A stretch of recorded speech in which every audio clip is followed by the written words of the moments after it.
ignition running. Liftoff. We have a liftoff.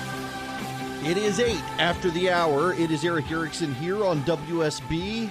This is Atlanta's Evening News. The phone number is 404-872-0750, 1-800-WSB-TALK. And I will spend a generous amount of time on your phone calls tonight since I didn't take any last night because there was too much to talk about last night. There is tonight as well, but I figure I can't go 2 days with avoiding you people. Real quick, the show is going to start starting January 3rd at 4 p.m. instead of 5 p.m., and we will run until 6, then air them from 6 to 8, and Hannity's second and third hour, 8 to 10. Just keep that in mind. Before I get into the president withdrawing from Syria, we need to talk about Renee Unterman withdrawing from the Senate Health Committee here in the state, or at least should be made to not be chairperson of the committee, chairman of the committee, chairwoman of the committee, whatever vocabulary it doesn't offend you. Renee Unterman is a Metro Atlanta Republican. She's one of the ones who routinely tried to kill medical marijuana legislation and basically any other legislation relating to healthcare she couldn't get credit for. She's been more of an impediment than anything else to healthcare reform in the state, and one reason is because she is desperate to expand Obamacare in the state of Georgia. Renee Unterman is a Republican who is desperate to expand Obamacare. She is also the state senator who would be in charge of any committee probably dealing with pro-life legislation because of the health care situation. And she came out last week and said that she expects, hopes, wants, and will work to ensure that the legislature in Georgia kills RFRA, kills any pro-gun legislation, and kills any pro-life legislation. She doesn't want any of it happening because the suburbs, for some reason, some of her fans in the legislature think that she is going to be their ticket to get back into the suburbs, which is insanity. And nonetheless, she thinks that she should be the chair of the health committee. I got to tell you, Brian Kemp is coming in as governor. The Republicans need to make sure their base understands they're not being taken for granted. It is politically tone deaf to have someone in this position come out and say they need to expand Obamacare, they need to stop pro-life legislation, and they need to stop gun legislation, to then be in charge of that committee. If you see your state senator over the weekend, if you see them over Christmas, if you interact with your state senator, if you interact with Jeff Duncan, who will be the lieutenant governor, you should strongly suggest to them that she should not chair any committee.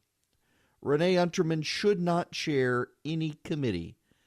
She's already out there sabotaging the goodwill earned after this election with conservatives, particularly in rural and exurban areas, to say she wants to expand Obama. By the way, you should know the Democrats are lining up behind her. Several Democrats have come out now and said, oh, yes, we want Renee in charge. That should be your big red flag right there, that she shouldn't be in charge of the health committee in the Senate. So please keep that in mind. If you see any member of the state Senate or the lieutenant governor-elect, you should probably advise them that Renee Unterman really doesn't need to be put in charge of any committee that oversees health care reform or any other health or pro-life legislation in the state. They really don't want to do this. They'll be shooting themselves in the foot if they do. So please keep that in mind. Now, all right, so we are withdrawing troops from Syria, and I think this is a very bad move. The president is telling people that we have beaten ISIS in Syria. Now, the Defense Department says that 20% of the country is still in the throes of ISIS. That's ISIS still covers, still controls 20% of the area in Syria. The president says we have beaten ISIS, and so we can get out of Syria. I think I will trust the president's advisors who are telling him that ISIS is still in control of 20% of Syria. Remember when Barack Obama decided to walk back, ISIS suddenly started growing again, even though he said they were contained. In fact, I want to play you this audio from President Obama in 2015. Listen to his statement at the time. ISIS is gaining strength, aren't they? Well, no, I don't think they're gaining strength. What is true is that from the start, our goal has been first to contain, and we have contained them. They have not gained ground in Iraq, and in Syria, They'll come in, they'll leave, but you don't see this systematic march by ISIL across the terrain. So Obama always liked to call them ISIL instead of ISIS. Nonetheless, right after the president said this, reports started trickling out that ISIS had made gains and started locking in territory in western Iraq and eastern Syria. Well, they've still got territory in Iraq and Syria, and people there are still running for their lives. For President Trump to come out and say ISIS has been beaten in Syria is as much a lie as Barack Obama saying they were contained in Syria. That's just a fact. Our own Defense Department says that is not true. General Mattis says it is not true. For the president to now leave Syria is problematic. But there is a catch here. Is the president leaving Syria because he's abandoning American positions there against ISIS? Or is he leaving Syria to allow the Turks to come in and clean up? That is a question I don't have an answer to.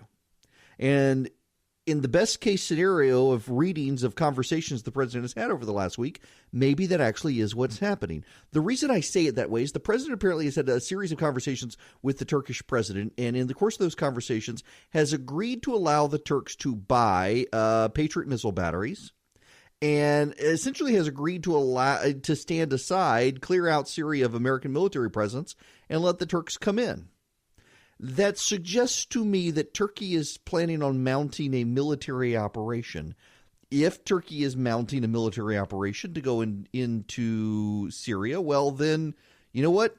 Maybe this is the right way to do it. Let the Turks storm Syria. The problem, though, is that this could escalate the situation with Russia. The Russians and the Turks are allies. And we gotta deal with that situation. If Turkey comes into Syria, where remember Turkey, NATO, if they move into Syria and suddenly the Russians decide to push back, well, we're under defense treaty obligations to support Turkey, and that in and of itself could be really problematic. I think we've got to be very, very, very careful with how we proceed on these issues today. I think the president has to be very, very careful with what's going on there. We do, however, know that Turkey appears to be willing to go into Syria, and we do know that it appears we are willing to defend the Turks and provide them missile batteries for whatever they're about to do. The problem is we don't actually know what they're about to do. And that should be concerning to all of us. We don't. I think it's fair to say, if I can talk, it is fair to say that we don't want an escalation of the situation in Turkey. I think that is a very fair thing, or in Syria. We don't want an escalation. It would be bad for all of us to have a major escalation by Turkey if something were to happen with the Russians. At the same time, I do kind of wonder why we need to stay there. I do kind of wonder what's in our national interest in Syria. I understand what's in our national interest if it means wiping out ISIS. I do. I get that. And I'm not necessarily sure that leaving Bashar al-Assad in the position of power in Syria isn't a bad thing. He's a terrible person, but let him wage war against ISIS with the Russians. The Russians hate ISIS too. I just don't know that they are. Marco Rubio is out on social media right now pointing out, who's really supportive of the decision to retreat from Syria? That would be the Russians. The Russians are actually, their embassy is tweeting out praising the U.S. decision to pull troops and citizens out of Syria, creating good prospects for a political solution for the country. You know who really hates us getting out of Syria? That would be Israel and Saudi Arabia. Why? Because the Syrians have been backing Hezbollah, the terrorist regime. This is really complicated, was done really on the spur of the moment, and really caught the Defense Department flat-footed. Makes you wonder if there's something going on here none of us know about. But if that is the case, the pushback from senators today, particularly those on the Foreign Affairs Committee, not reassuring that anybody knows what's going on or why the president is doing this if he's only doing it on the spur of the moment. And then, of course, there are the Kurds, who are really good allies of ours, who were completely caught off guard by this and will probably be wiped out by the Syrians. And if we're willing to abandon our allies to be wiped out by bad guys in Syria, what about the rest of the world? What are they going to look at us and say, when are we going to be abandoned by the Americans?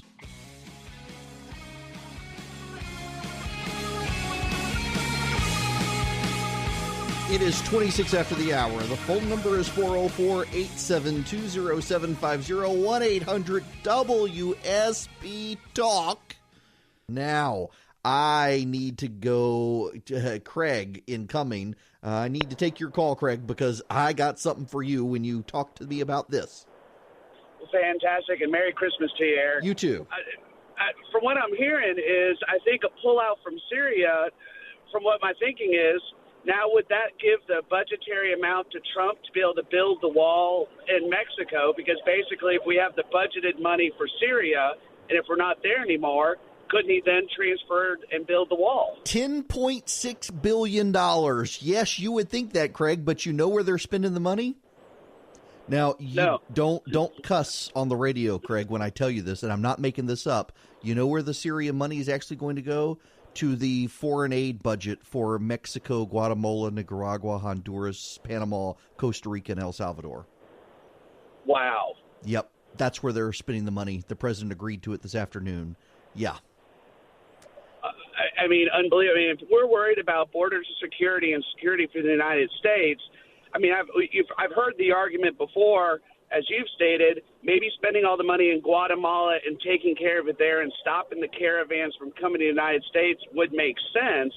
But we need the wall as well. I got to let you go there because we have hard break. But yes, folks, I want to talk about this when we come back, where the president has signed off on a plan, $10 billion in foreign aid to Central America, 10.6 to be precise, and no wall. I'll give you the details when we come back.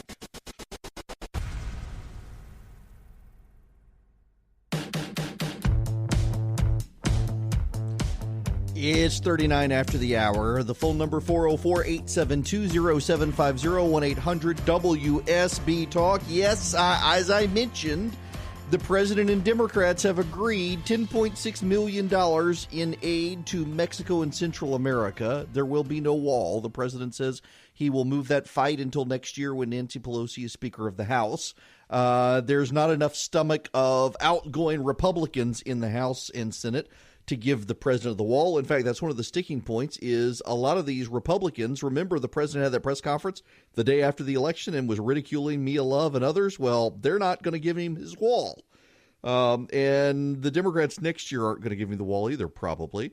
So there will be no wall. There will be $10.6 billion in foreign aid. Now, listen, if you listen to this program, I support increasing foreign aid to those countries to try to help them deal with their problems, but I also support the wall, and I would not give them $10 billion in foreign aid. I was thinking more like $2. Right now we give them $900 million. So give them $2 billion and then spend $8 billion on the wall. The Republicans wanted $5. There should be a wall. We should be able to secure the border. I'm totally in favor of the wall. But this is just crazy by the president. So we're going to withdraw from Syria, and any money that's saved there is going to go to foreign aid in Central America, and there's going to be no wall. I just cuckoo. Sarah Sanders is saying we're not fully withdrawing from Syria. We're fully withdrawing from Syria. By the way, you should know the Defense Department is vehemently opposed to this. I'm not making that up. Department of Defense officials, it is being reported by pretty much every news outlet, are outraged at the president doing this. I wonder how much longer General Mattis is going to stay there. Now, the president is also thinking of withdrawing from Afghanistan, and I'm rapidly growing in favor of that. I don't see why we still need to be there. But if he does that, he does this with Turkey giving them the Patriot missile. The Senate is rebuking the president for sticking with Saudi Arabia and Yemen, and we're withdrawing from Syria pretty immediately. I don't know how much longer Secretary Mattis is going to want to stick around in that position. This is deeply problematic, and it's problematic with the president's base as well. They may like the withdrawal from Syria, although I think this is a real issue, a problematic issue, because we haven't contained ISIS. They're not on the run, as so many people have said, and we haven't fixed. We've been working to contain them in Syria, but here's the issue. The Russians and the Syrians, you need to understand this dynamic here. The Russians and the Syrians aren't fighting ISIS.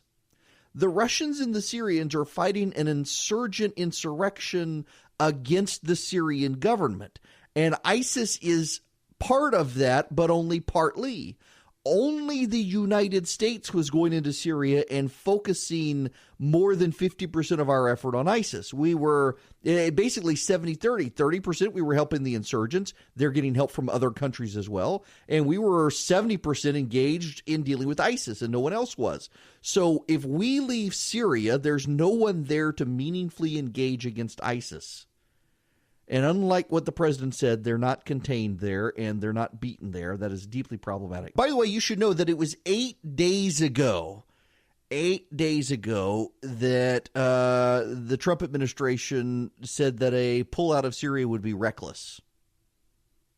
And now we're pulling out. And Israel is opposed. Saudi Arabia is opposed. The military is opposed. The State Department is opposed. Our European allies are opposed, but the president's ready to go. It begs the question of what is going on there. I have no idea. The Russians are really happy about it, though. Let's go back to the phones. Warren in Cedartown, you're next. Welcome. Hey, Eric.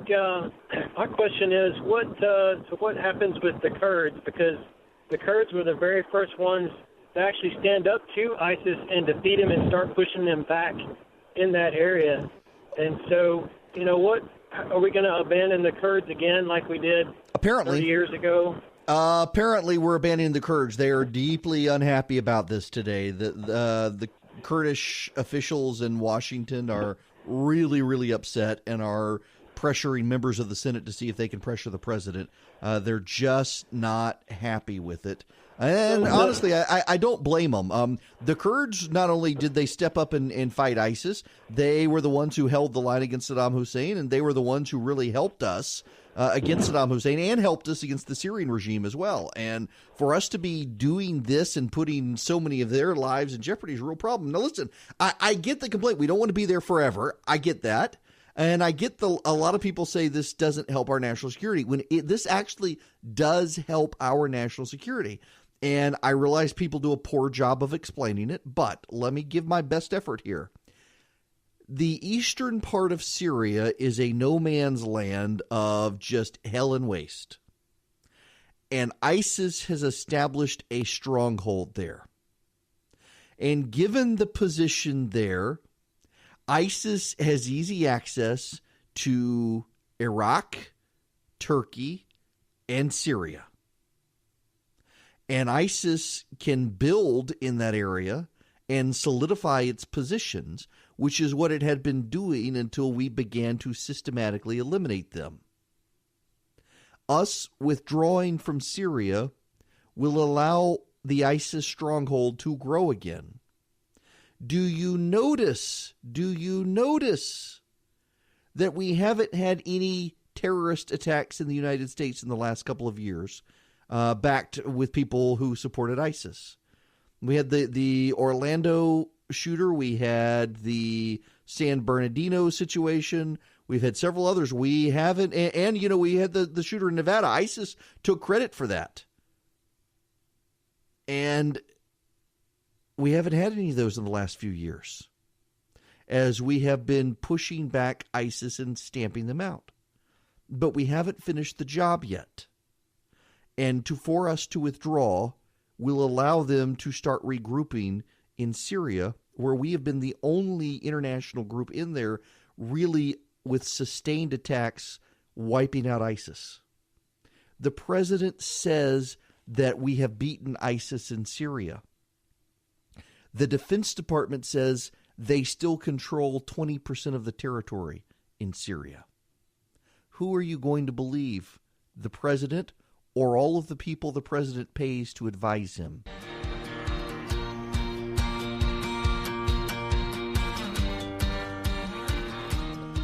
Well, interest rates are going up a quarter point. The Federal Reserve raising interest rates. The president very unhappy with his Federal Reserve chief, and he's blaming the people who recommended the president put that person there. Well, things you need to know. Let's see. Yeah, I've got time for a phone call. Michael in Norcross, you're next. Thanks for being patient. Hi, Merry Christmas to you. You too.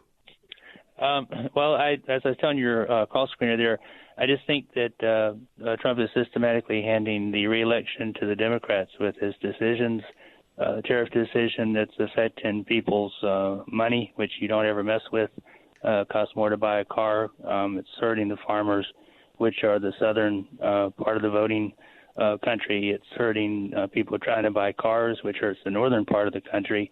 And this latest decision, I would be opposed to it as well. Israel is probably the only ally that has stood with us from pretty much their inception as a country till now, and we're doing yet something again to abandon them. And I voted for Trump last time, mainly just to keep Hillary out of office. But if the election were held today, I wouldn't vote for him. And I'm afraid that well, you know, it's interesting you say so-called that, base, Michael. but not either. Yeah, you know, 70% of Republicans are staying with the president, but that's actually down 20%. It's a problem for him. And the tariffs issue, you know, Sonny Perdue, former governor of Georgia, now the agriculture secretary, is authorizing $5 billion more in payments to farmers.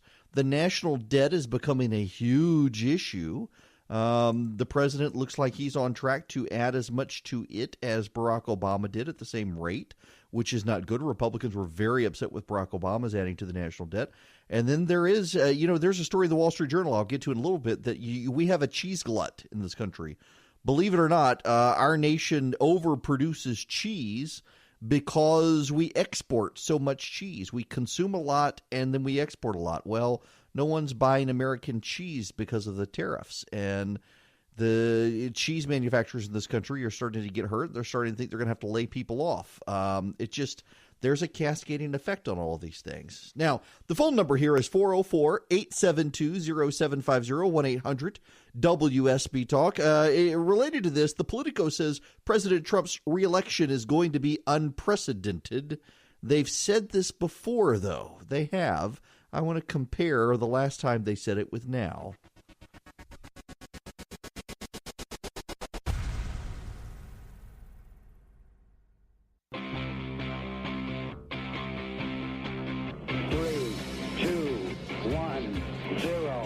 Engine running. Liftoff. We have a liftoff. It's Eric Erickson here, 9 after the hour. Atlanta's Evening News. The phone number is 404-872-0750, 1-800-WSB-TALK. Just looking on social media during the break, the president's supporters kind of livid over giving $10 billion to Central America and not building the wall. The Russians, however, are very happy today. Between withdrawal from Syria and the president deciding to lift sanctions on the Russian oligarchs, real happy. It's just the whole thing is weird today. Very, very, very weird. Man, and Mick Mulvaney walking into all of this. Okay. Look, the Politico has a story up today. The president is running an unprecedented reelection campaign. And what makes it so unprecedented is that basically the president is taking over the Republican National Committee and making it an arm of the campaign. Usually the campaign and the political committees are separate. They may also move the entire campaign apparatus outside of Washington, D.C., and the Politico says this is absolutely unprecedented. Except that's the exact same story they wrote when Barack Obama ran for re-election in 2012. In 2012, you will recall, the president, in 2008, he left everything in Chicago, and in 2012 moved everything outside of Washington and consolidated the DNC and the operations. This is not unprecedented. It sounds like the Republicans, this was a spin job by the Republicans. They were successful at it. It's just it's not that big a deal. And I've seen a whole lot of people get really excited about this today, that this is unprecedented. And it certainly shows the president is serious about re-election. It does. But it's just not that big of a deal. And I'm not sure why it's gotten so much media attention today. Now, here's the thing. I am headed on vacation for Christmas. And so I want to spend as much time with you guys as possible. I don't know why. So we're going to take your phone calls this hour. 404-872-0750, 1-800-WSB-TALK. Those are the numbers. Also, don't forget, I will return for the Christmas show. And if you want a copy of it because you're traveling, you need to subscribe to the podcast of this show anyway, in case you ever miss anything. But you can text the word show to 444-999 to get the podcast of this show. I'll send you the link back. Right now, though, I want to go on and start taking phone calls. I want to start with John in Dunwoody. Welcome. Hey, Eric, how are you? Merry Christmas to you, your family, and your staff. Merry Christmas to you, too. Thank you very much. Tea Party, former never Trumper here. I agree with you more than I disagree with you, but today you almost made me get in a car wreck. Uh-oh. I got in the gym, and I turned on the radio, and if I heard you correctly, you said the deficit or the national debt was becoming a big deal. I mean, I think it has been, but for Republicans in Congress, they're now starting to complain about it for the first time in a while.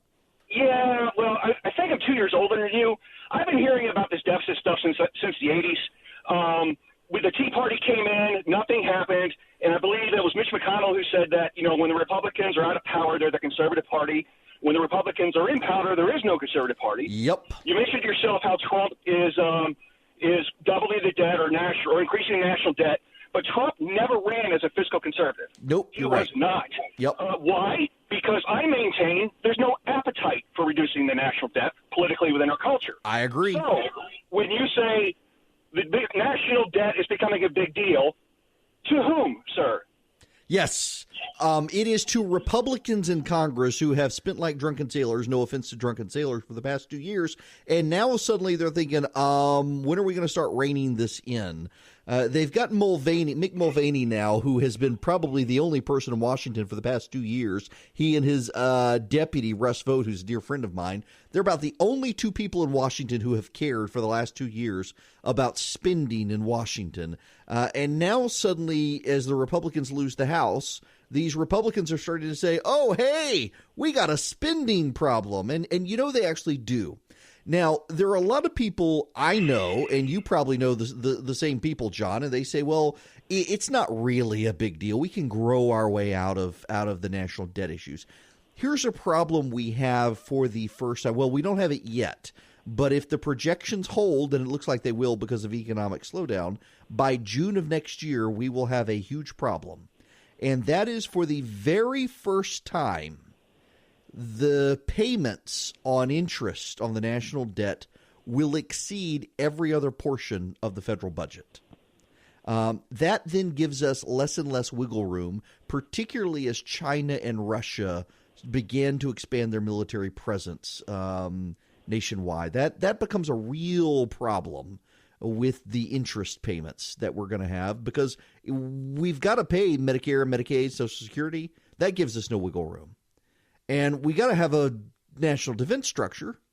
Well, the interest payments are going to exceed all of that.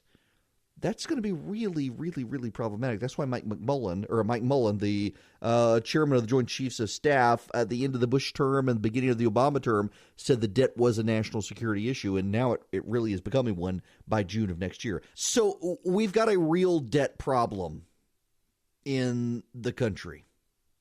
And one of the other issues is, I mean, for example, I'm seeing people on social media right now saying, well, the president withdrawing from Syria, we're saving that money, and because we're saving that money, we can go to the deficit. Now, first of all, you need to understand the debt and the deficit. The deficit is the annual shortfall between revenue and expenditure. So if we spend $100, or if we bring in $100 and we spend $1,000, well, then our deficit is $900 because our expenditures have exceeded our revenue by $900. At the end of the year, if we haven't made up that shortfall in the deficit, that rolls over into the national debt, and it compiles every year and grows bigger and bigger and bigger. And so I'm seeing people on social media today saying that, hey, the president's just going to save us money by withdrawing from Syria. We're going to take that money and we're going to apply it elsewhere. Except if you've tuned in from the first hour, that's not what's going to happen. They're going to take that money and add it to the foreign foreign aid budget for Central America. The money's already spent. So we're not actually paying down the debt or the deficit by withdrawing from Syria. We're just moving that money elsewhere. We have a real problem with debt, and it has been horrifying. John said he was in the Tea Party. It's been horrifying to watch these Republicans who screamed and clamored and complained that Barack Obama was spending as much as he was and adding to the national debt every year. We're now over $21 trillion. He added more to the national debt than all other presidents combined. Barack Obama did. We've got to figure out a way to start paying on that debt. It becomes a national security issue. It puts China at an economic advantage over us. I mean, we're doing nothing but helping China in this situation. And the Republicans haven't wanted to do anything. And all the Democrats want to do is raise taxes. That's it. That's their only solution. We could raise taxes. We could take 100% of everybody's income. And we would not be able to meaningfully close the deficit, let alone the national debt. We got to cut. We got a spending problem, not a revenue problem. And the question is, what are we going to cut? And I don't know that we're going to cut anything. And, I mean, just take the Syria situation. We're not saving money by moving out of Syria. We're just spending that money elsewhere. This is a real long-term problem for us, and it's becoming an immediate problem as we finally get to the point people have been warning about for 20 years, where the interest on the debt is going to exceed everything else in the budget.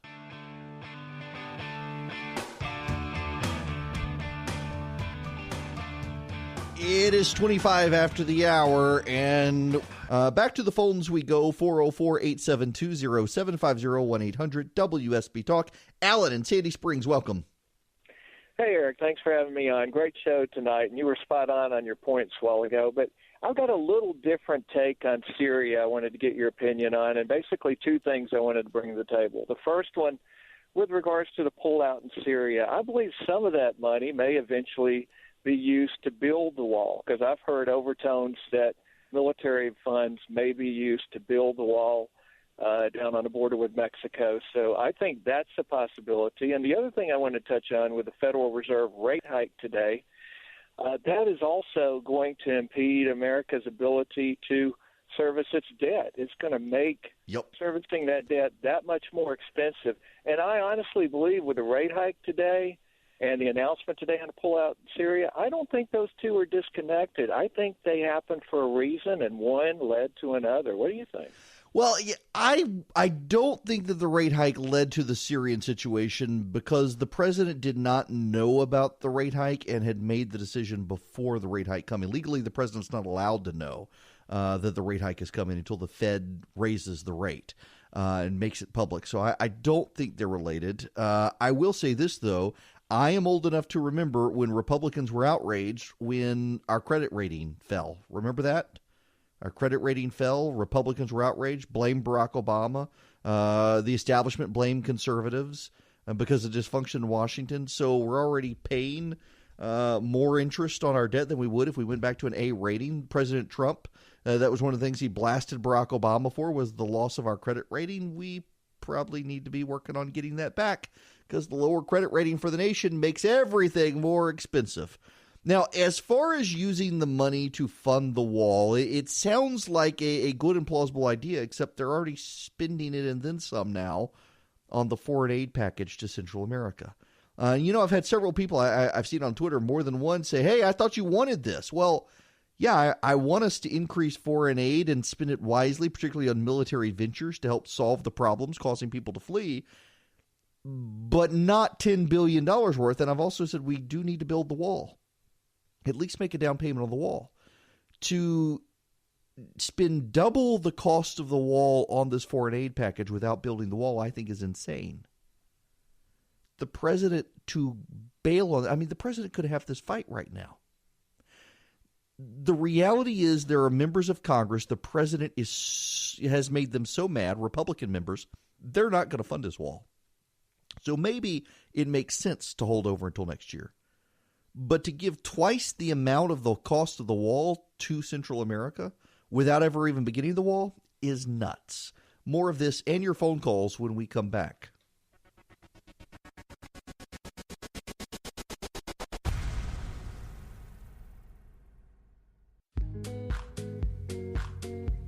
It's 40 after the hour. I'm Eric Erickson here on WSB. It's going to be miserable tomorrow. And it's not going to be just rain and cold. It's also going to be fog. So please stick with us here at WSB. We will get you home as best we can with our triple team traffic and Kurt Melch's weather forecast. Far more accurate than what you're going to get most other places. So just be prepared for the bad weather tomorrow and be with us as we try to help you get to work and to home. Let's go back to the phones. 404-872-0750, 1-800-WSB Talk. Bob in Buford, welcome. Hi, Eric. Hi there. My question is the Bill Clinton administration the only administration in recent memory to run a balanced budget? Is that because of trickle-down tax cut policies put in place by Ronald Reagan? Or is it because, as some Democrats claim, that George H.W. Bush unexpectedly raised taxes? I would say the George H.W. Bush tax increase did increase revenue a little bit. But it could not have happened but for Ronald Reagan altering the economic landscape in the country. You know, people forget that before Reagan was president, the top income tax rate in this country was 70%. Literally, it was 70%. And he lowered the top income tax rate to 28% and wound up increasing it in 1986. And then George H.W. Bush, of course, increased it a little more. But Bill Clinton and the Republicans, Newt Gingrich has a lot to do with this, actually overall cut a major tax revamp in the 1990s where they revamped the tax code, they adjusted the income tax, they cut spending significantly, and they wound up balancing the budget. It was actually, even with those tax increases, even the Heritage Foundation notes, it wound up being a really good deal for the American public. And that is the last time we had a balanced budget. And it was a balanced budget over 10 years, and they didn't stick with the budget framework. There was a recession several years later, but yeah, for 2 years in the late 90s, we had a balanced budget, and we actually had a good economy. And we haven't had a balanced budget since. And Republicans should be pushing for one, and they won't. And you know who has had a really good balanced budget plan? Mick Mulvaney. Basically, you could balance the federal budget if you just didn't do any spending increases over the next 5 years. Spend exactly what we're spending today. Just don't increase it over the next 5 years. You get to a balanced budget.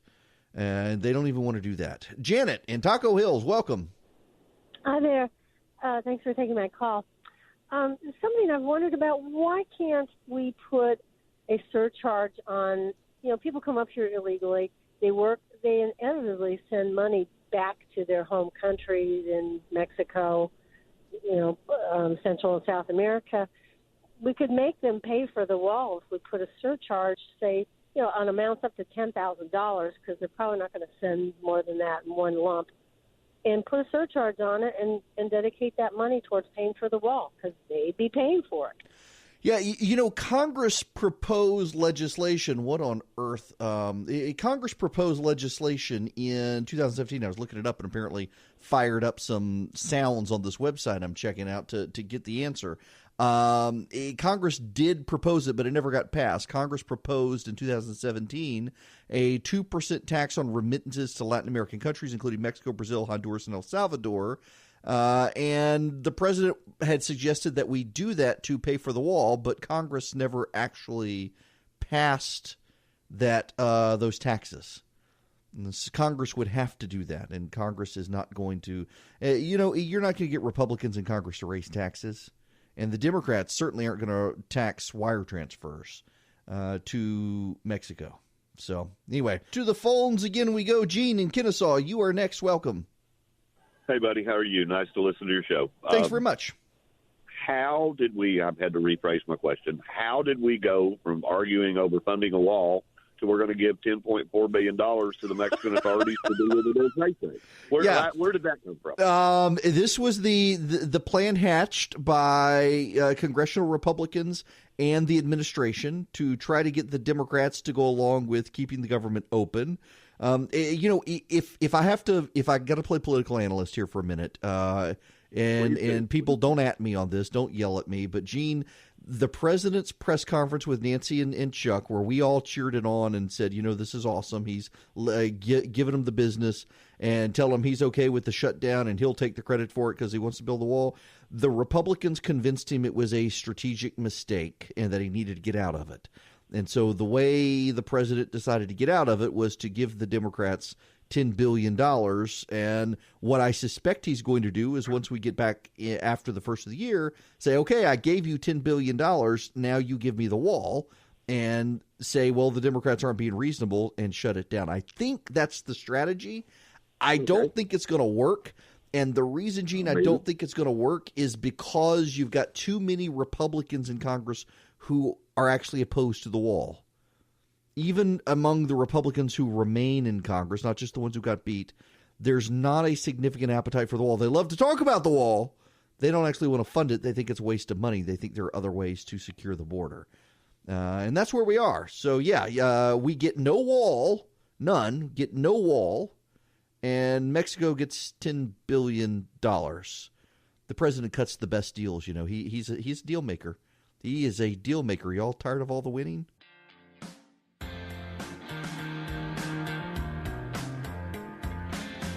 Here we go, folks. All 83 ethics complaints against Justice Brett Kavanaugh have been dismissed. That's right. Basically, liberals, progressive activists flooded the judicial system with ethics complaints against Brett Kavanaugh. And the federal judicial system has said, you know what? Nope, we're throwing them all out. There you have it. Oh, the tears of unfathomable sadness. Yummy, guys. The hurt over this. A dear friend of mine, David French, his wife Nancy, wrote an op-ed in the Washington Post during the Kavanaugh hearings. And she said that if Brett Kavanaugh did what was claimed, then he was unfit to be on the Supreme Court. That you can't say this is fine and then put him on the Supreme Court if he was guilty. And she said if he's not, then put him on the Supreme Court. She's totally fine with Kavanaugh on the Supreme Court. And she's also one of the people, I do believe Nancy decided that just based on the testimony from the people against Brett Kavanaugh and whatnot, she didn't find him credible. But she'd put an op-ed and don't stop saying, people, that if he did these things, he's qualified, because if he did these things, he's not. And she was torn up by a number of people. And in her piece, she said when she was 12, she was molested by her pastor. Her pastor offered to drive her home one night from Vacation Bible School and then proceeded to molest her. And she spent years blaming herself for this before recognizing it wasn't her fault. And it was shocking to see the people attack her. And one in particular started attacking her, claiming that she had asked for it or it was consensual when it wasn't, and picked up those attacks again very recently. And David French finally had enough and called the person out for it. And it's just an awful reminder of how divisive that hearing was, and people attacking good people like Nancy French, who just voiced an opinion and actually supported Kavanaugh. Man, it's just it's amazing how particularly some of the far left and a lot of the president's own strongest supporters are their own worst enemies and undermine wooing people to their side. I mean, the president could have a larger coalition right now if he didn't have so many vocal supporters who were just so nasty to everyone who isn't towing the party line. The president himself can be his own worst enemy as well. I mean, look at this stuff today with Syria and getting rid of the sanctions on the Russian oligarchs. The only people who are happy today are the Russians. And it's just going to give rise to people saying, look, he's planning on leaving, and he's giving Russia as much as they can. Because, Chris Matthews is out there saying that the president's going to resign any day now. I don't believe it. It's just it forces news cycles that didn't have to be forced, which is unfortunate. But you know what? The president, maybe he did the Syria thing, think people would stop talking about the wall, and they're not. They're blasting him on the wall, too. I don't know. What I do know is I'm out of here. I will be back for the Christmas program, and if you want a copy of it, you can text the word show to 444-999. We will be putting it up as a podcast for the show. We got to cut out some of the music from it because of copyright streaming laws, but nonetheless, it'll be there. And I will be back January 3rd at a new time, 4 p.m. to 6 p.m. starting January 3rd. In the meantime, you guys have a Merry, Merry Christmas and a wonderful, Happy New Year. I'll talk to you in the new year.